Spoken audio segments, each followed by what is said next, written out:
came driving down the highway when we suddenly saw that amazing castle right there. And normally these what you call it, rest stop on the highway, they're closed with a gate around, but this particular one where we stopped, they have a gate so we can actually go down and visit this castle. Now, that's pretty cool.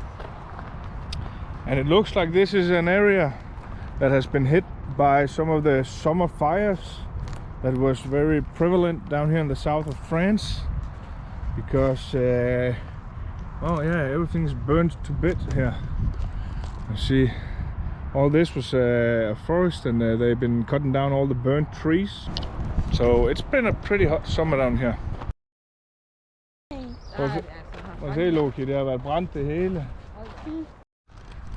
This is very beautiful, but from a defensive position it seems kind of counterproductive to make a high castle and then dig a ditch and then have this raised terrain. So when they were attacked, basically you could just stand where we're standing and shoot up there. I mean, it's beautiful, but it doesn't seem that well planned. We're never too old to learn something new, and when we first came, I was bitching a bit about that was a stupid construction, because you could just stand here on the edge and shoot into the towers, which didn't really make sense to me. But apparently they built it down like this to avoid cannon fire. And then when people got close enough, they just dealt with them there. But to avoid artillery, they lowered the entire castle. So I suppose it does make sense after all. It's pretty interesting.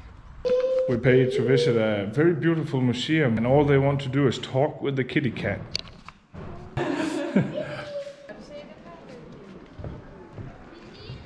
So the first mention of this castle was in year 1007.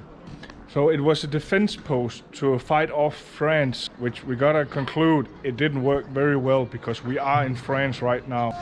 You come from a very brutal country. And you? Vikings? This sculpture is a testament to the torture and hardship endured by the French and Spanish garrisons who lived here interchangeable.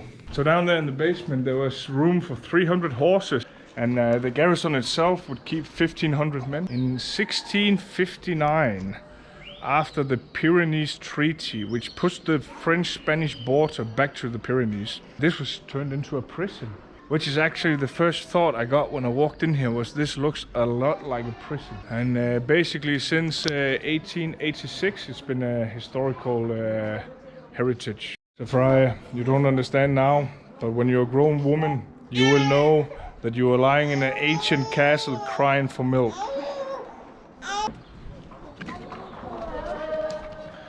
Yeah, so we came so late that we're not gonna see all of it, because they're closing now.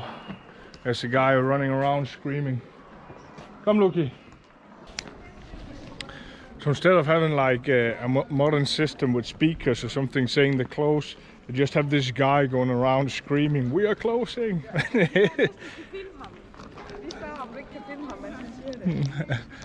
But maybe we can catch him if he's gonna scream it again. It brings an old vibe. Like, this is how you did it in old days. You would just scream, "We are closing now." But that dude, he has a booming voice. "On ferme!" That's pretty cool. A bit annoying as well, because I would have liked to see all of it. That's how it is when you came last minute and you forgot your wallet. Yeah, so next time, Sam, remember to bring the money. You can't count on me to do stuff like that.